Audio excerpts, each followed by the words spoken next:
वृश्चिक राशि वाले बंधुओं, स्वागत है आप सभी का आपके अपने वैदिक मंथन भिंड यूट्यूब चैनल में।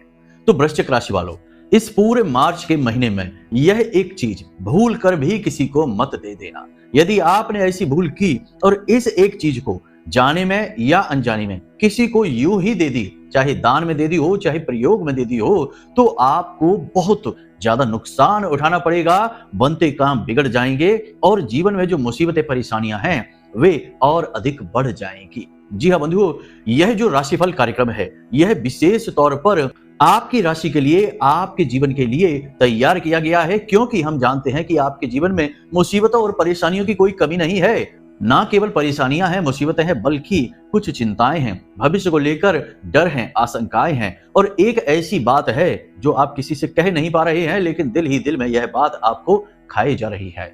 तो ऐसी स्थिति में यदि और नए नुकसान, नए घाटे, नई मुसीबतें आए तो आप उन्हें सह नहीं पाएंगे। अभी आपकी स्थिति थोड़ी सी नाजुक है।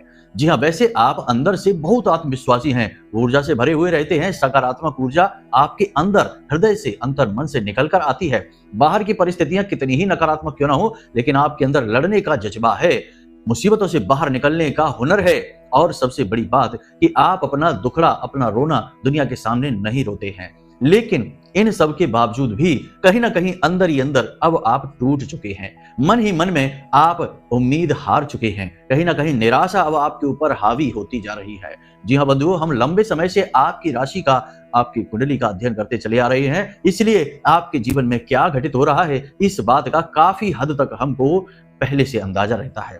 इसीलिए हम आपको कहते हैं कि अब नई मुसीबतों को दावत नहीं देना है, ऐसी कोई भूल नहीं करनी है जिससे कि कुछ नई समस्याएं, नई परेशानियां बाहर निकले। बजाय इसके आपको ऐसे काम करने हैं जिससे आपके जीवन में जो अभी परेशानियां चल रही हैं, जो मुसीबतें हैं, जो अड़चने, रुकावटें हैं, इनसे आपको मुक्ति प्राप्त हो। बंधु, हमारा केवल एक ही प्रयास है और यह दिल से किया गया प्रयास है कि आपके जीवन में मुस्कुराहट आए, खुशियां आए। एक भाई बंधु है हमारे जिनका आज बड़ा प्यारा सा कमेंट आया और उन्होंने एक बजरंगबली का उपाय जो हमने उनको दिया था, 21 दिन का उपाय था, कर्जा मुक्ति के लिए इस उपाय को उन्होंने किया और यकीन मानिए कि 21 दिनों के अंदर अंदर ही उनके जीवन में कुछ ऐसा चक्र चला, हनुमान जी की ऐसी कृपा हुई कि उनका कर्जा मुक्त हो गया। कर्जा बैंक की तरफ से था, बैंक ने उनके साथ कुछ ऐसा किया कि बहुत ही छोटी सी रकम के साथ समझौता कर लिया और आज वो कर्जे से मुक्त हो गए।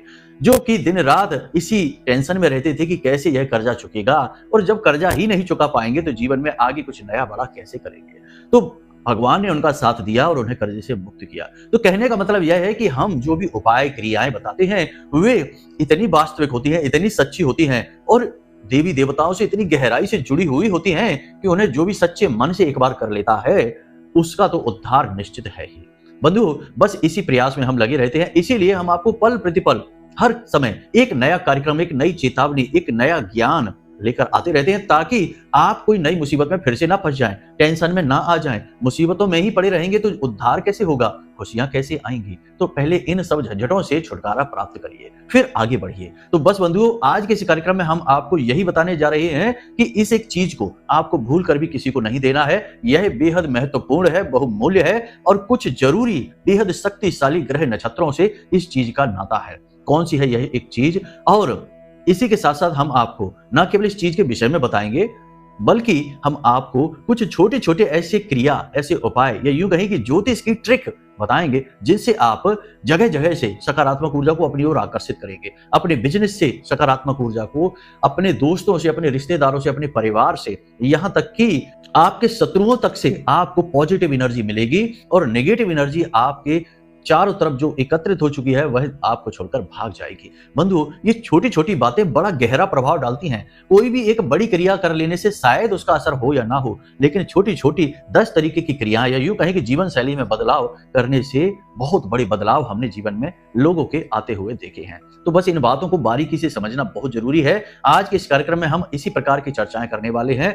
कार्यक्रम के अंत में हम आपको हनुमान जी का ही एक ऐसा महाशक्तिशाली 11 दिन का उपाय, महाशक्तिशाली क्रिया देने जा रहे हैं जिसे आपको अपनी विशेष मनोकामना की पूर्ति के हेतु कर लेना है और आपकी वह मनोकामना 11 दिन के अंदर अंदर ही पूरी हो जाएगी। स्वयं हनुमान जी आपको दर्शन भी देंगे और आपकी इस क्रिया को सफल करने के लिए हनुमान जी अपनी तरफ से प्रयास करेंगे। अब दर्शन की बात जब हम कहते हैं तो याद रखना कि दर्शन सपने में होंगे, स्पष्ट दर्शन, प्रत्यक्ष दर्शन कर पाना देवी देवताओं की प्रचंड ऊर्जा का हमारे इस भौतिक शरीर की क्षमता से बाहर है। तो इस वहम को ना पाल लेना कि हनुमान जी कहीं आपको सामने से आकर मिल जाएंगे, नहीं, ऐसा नहीं होगा। ये बातें कहना भी मूर्खता होगी, ऐसी बातें हम नहीं करते, लेकिन सपने में निश्चित तौर पर आपको हनुमान जी के दर्शन होंगे। तो कौन सा है वह एक उपाय, उसे भी ध्यान से सुने। कार्यक्रम के अंत में उसके विषय में चर्चा करेंगे। फिलहाल आपको हम इस एक चीज के विषय में बताएंगे और कुछ छोटी छोटी क्रियाओं के विषय में बताएंगे जिन्हें आपको अभी से, आज जब आप इस कार्यक्रम को देख रहे हैं, अभी से करना शुरू कर देना है। क्योंकि यह जो मार्च का महीना है, यह बहुत ही क्रांतिकारी महीना है, आपके जीवन में चमत्कारी परिणाम लेकर आएगा। क्योंकि इस मार्च के महीने में ग्रहों की स्थितियां बहुत ही अनुकूल हैं आपके लिए, लेकिन खतरे भी हैं, प्रतिकूलताएं भी हैं। जरा सी सावधानी हटी और दुर्घटना घटी। तो बस इसी विषय को आगे बढ़ाएंगे। कार्यक्रम को पूरे ध्यान के साथ देखिए, ठंडे दिमाग के साथ देखिए। कमेंट बॉक्स में प्रेम से लिख डालिए, जय मां भद्रकाली कृपा करो। महामाई आपके ऊपर निश्चित कृपा करेंगी, हमें पूर्ण विश्वास है। साथ ही साथ कमेंट बॉक्स में लिख डालिए कि मैं भी माई के परिवार का हिस्सा हूं। तो चलिए बंधुओं, आज के इस मूल विषय को प्रारंभ करते हैं। अब सारी बातें ध्यान से सुनिए। बंधुओं, अगर आप अब भी सोच रहे हैं कि कुंडली का विश्लेषण कराएं कि नहीं कराएं, क्यों कराएं, क्या जरूरत है कुंडली विश्लेषण कराने की, तो ध्यान से सुनिए।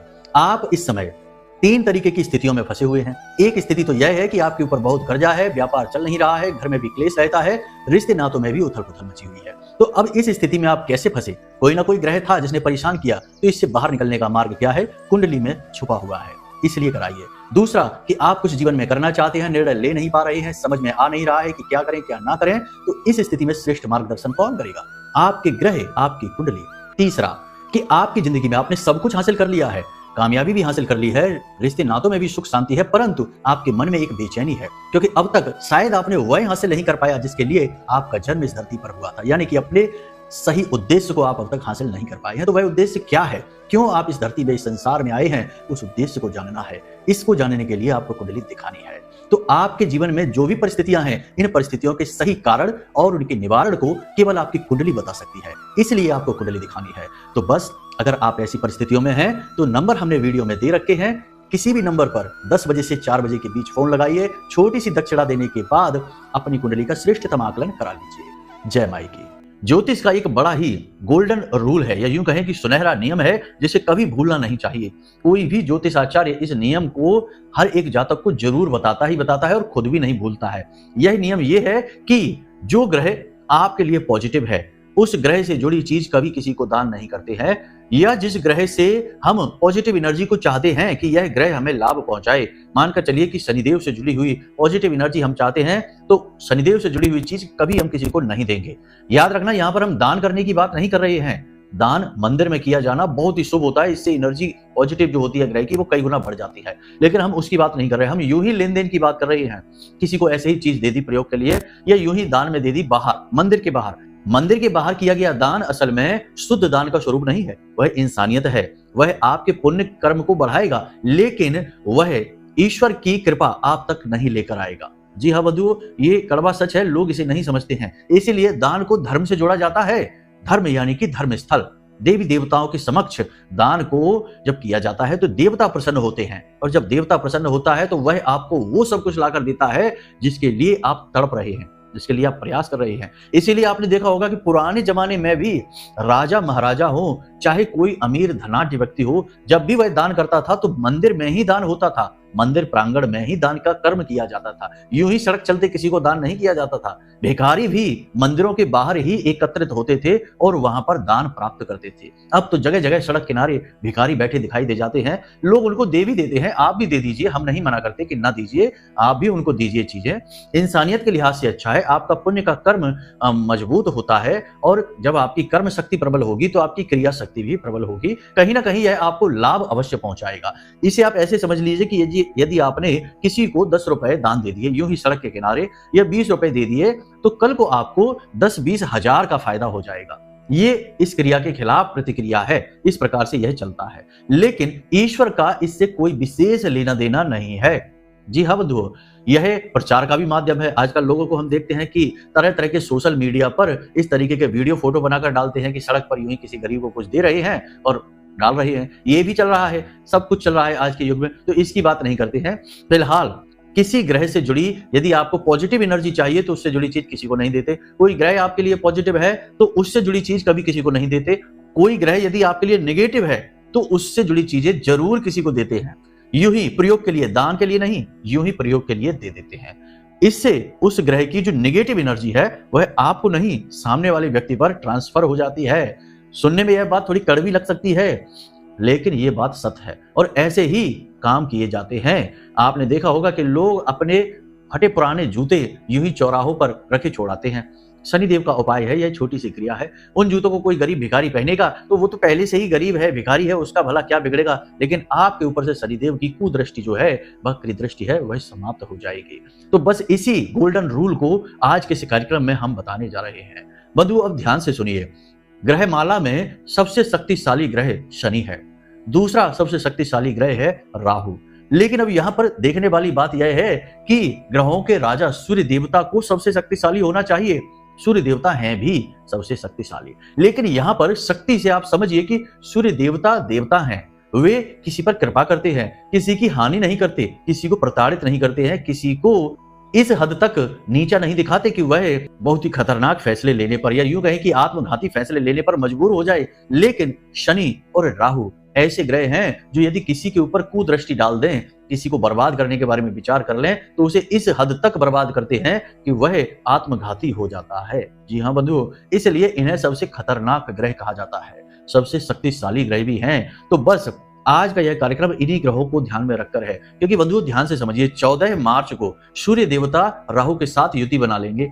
वहां पर पहले से ही शुक्र देव मौजूद हैं, बुध मौजूद हैं, तो शुक्र आदित्य बुध आदित्य योग बन रहा है, बहुत ही अच्छा है। लेकिन वहां पर पहले से ही राहु भी मौजूद है और राहु और सूर्य की असल में शत्रुता है। राहु सूर्य को ग्रहण लगाता है। तो जैसे ही 14 तारीख यानी मार्च 14 आएगी, आपके जीवन में कुछ खतरनाक घटनाएं घटनी शुरू हो जाएंगी और आपको उस समय के लिए सावधान रहना है, सतर्क रहना है। अभी सूर्य देवता शनिदेव के साथ बैठे हुए हैं, अभी शनिदेव की भी नकारात्मकता आपके ऊपर कुछ हद तक कम है। अब ध्यान से सुनिए कि ऐसे में आपको करना क्या है। सबसे पहला नियम आपको यह बना लेना है कि प्रतिदिन सूर्य देवता को बल देना है। याद रखना कि जब आप सूर्य को बल देते हैं तो सारे ग्रहों का कहीं ना कहीं जो नकारात्मक गुण है वह किसी हद तक दब जाता है। सूर्य के प्रकाश के आगे संपूर्ण ग्रहमाला के ग्रह दिखाई ही नहीं देते हैं, सूर्य का प्रकाश इतना तेज है। और याद रखना कि सूर्य एक देवीय ग्रह है, सकारात्मक ग्रह है। आप इनको जब बल देते हैं तो ये शनि और राहु को भी छुपा देते हैं, इनके भी परिणाम लगभग समाप्त से कर देते हैं। लेकिन तभी जब सूर्य को बल देंगे तब।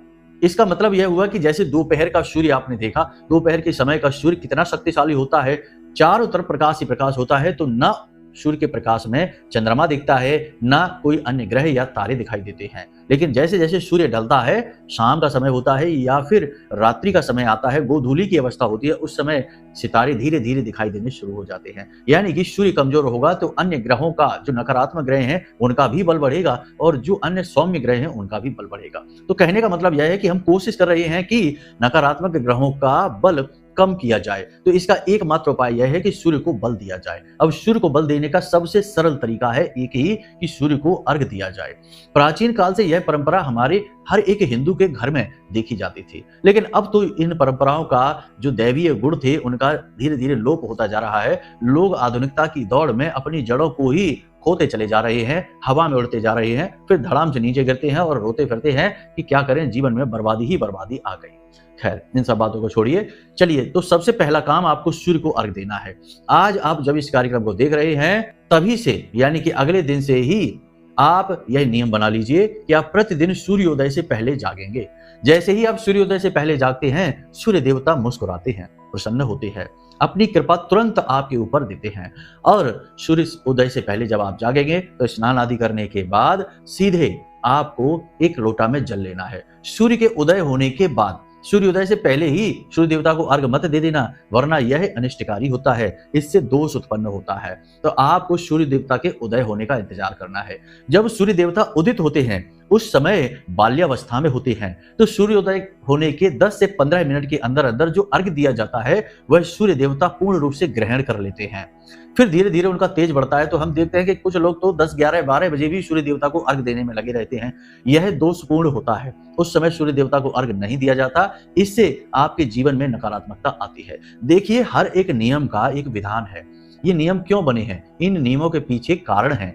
जब सूर्य देवता का उदय हो रहा होता है तब उनकी किरणें, उनका तेज, उनका प्रकाश सौम्य होता है और वह सौम्य प्रकाश आपके शरीर में नई ऊर्जा का संचार करता है। विज्ञान कहता है कि आपके शरीर में विटामिन डी बनने लगता है और यह विटामिन डी आपके दिन भर की ऊर्जा की पूर्ति आपके शरीर में करता है, यानी कि आपको ऊर्जा से भर देता है। तो यही तो कारण है, चाहे विज्ञान से देखिए, चाहे आध्यात्म से, चाहे धर्म से, बात एक ही है, अलग अलग तरीकों से कही जा रही है। तो आपको उसी समय सूर्योदय होने के 10 से 15 मिनट के अंदर अंदर अपने घर की छत पर जाना है। याद रखना कि स्नान आदि तो एक साधारण नियम है, ये तो करना ही करना है। जब आप सूर्य देवता को अर्घ देंगे तो आपके कमर से ऊपर के शरीर पर कोई वस्त्र नहीं होना चाहिए। पुरुषों की बात है यह, महिलाएं हैं तो कोई बात नहीं है, आप जैसे चाहे वैसे वस्त्र धारण करें, कोई फर्क नहीं पड़ता है। बस यहाँ पर ध्यान देने वाली बात यह है कि यदि महिलाएं सूर्य देवता को अर्घ देती हैं तो उसके कुछ नियम है, कुछ विधि विधान है। रजस्वला धर्म के समय महिलाएं सूर्य देवता को अर्घ नहीं दे सकती हैं और भी कुछ छोटी छोटी बातें होती हैं जिनका ध्यान रखना जरूरी है। बाकी महिलाएं भी सूर्य देवता को अर्घ दे सकती हैं, कोई ऐसी बुराई नहीं है। तो अब पुरुषों के लिए बात करते हैं, क्योंकि पुरुषों को ही सूर्य देवता की कृपा की अत्यंत आवश्यकता रहती है, क्योंकि मान सम्मान, धन दौलत की सबसे अधिक आवश्यकता पुरुषों को होती है। घर के संचालक वही होते हैं, तो फिलहाल हम उनकी बात कर रहे हैं।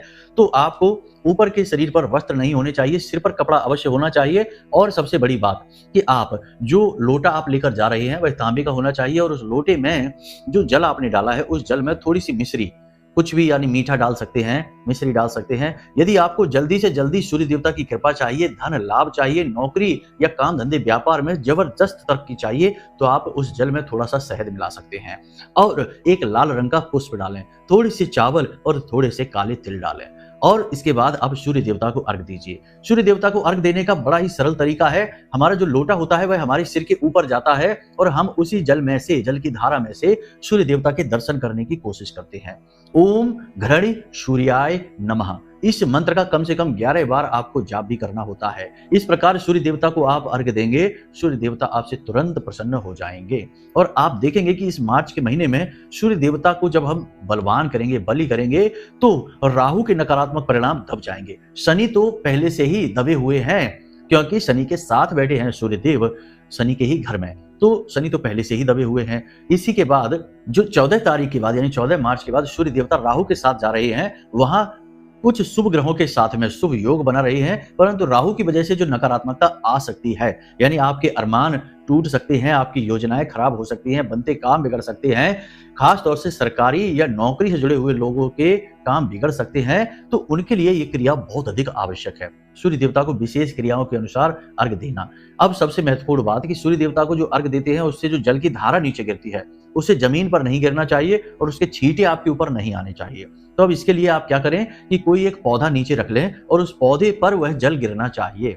इससे पवित्र अर्घ और कोई नहीं है। अगर आप इस क्रिया से करते हैं तो थोड़े बहुत छींटे आपके ऊपर आएंगे तो कोई बात नहीं है, वे पौधे से छिटक कर आएंगे, जमीन से नहीं। जमीन से छिटक कर आने वाले जो छींटे होते हैं वे ठीक नहीं, शुभ नहीं माने जाते हैं। शिव पुराण में कहा गया है कि यदि सूर्य देवता को अर्घ देते समय जो छींटे जल के जमीन से गिरते हैं और वे ऊपर आते हैं तो वे इंसान को रोगी बनाते हैं, तो यह नकारात्मक प्रभाव है। तो फिलहाल आप यदि पौधे को रख लेंगे तो पौधे से छिटककर जो छींटे आएंगे वे पवित्रता को लेकर आएंगे। कोई शुभ पौधा रख लें, पवित्र पौधा रख लें और उस पौधे के ऊपर वह जल गिरेगा। इससे पौधे का भी पोषण होगा और आपके जीवन में सकारात्मकता आएगी। इन बातों का आप ध्यान रखें। तो यहां तक आपने समझ लिया कि इस प्रकार सूर्य देवता की कृपा आप प्राप्त करेंगे। अब सूर्य देवता को ही हम बल दे रहे हैं और सूर्य देवता से जुड़ी ही चीजें अगर हमने किसी को यूं ही दे दी, प्रयोग के लिए भी दे दी, तो सूर्य देवता को जो हम एक तरफ बलि करने की कोशिश कर रहे हैं, दूसरी तरफ से उनकी तरफ से आ रही कृपा को हम किसी और को दे रहे हैं। तो ये भूल नहीं करनी है। तो कुछ चीजें हैं जिन्हें आपको ध्यान देना है, भूल कर भी किसी को मत दे देना। फिर हम आपको बताएंगे उस एक चीज के विषय में, तो ध्यान से सुनिए। सबसे पहले आपको बता दें गुड़, दूसरा गेहूं, तीसरा मसूर की दाल, चौथा मिश्री, पांचवा शक्कर, छठवां चावल और सातवां लाल चंदन और पूजा की सामग्री। इसी के साथ साथ आठवां कोई भी धार्मिक ग्रंथ, कोई भी ऐसी किताब जिसे आप बड़े चाव के साथ पढ़ते हैं या पढ़ते थे पहले, अब आपने उसे रख रखा है, अब आप नहीं पढ़ते हैं, वह आप किसी को दे देते हैं। कोई मांगता है तो आप दे देते हैं। नहीं, ऐसा नहीं करना है। यह ज्ञान का लेन देन हो गया। अपना ज्ञान अपने पास रखिए, कहने का मतलब अपनी पुस्तक अपने पास रखिए, अपने धर्म को अपने पास रखिए। वह आपका रक्षक है, वह आपका सिक्योरिटी गार्ड है। तो ये चीजें तो आपको भूल कर भी किसी को नहीं देनी है।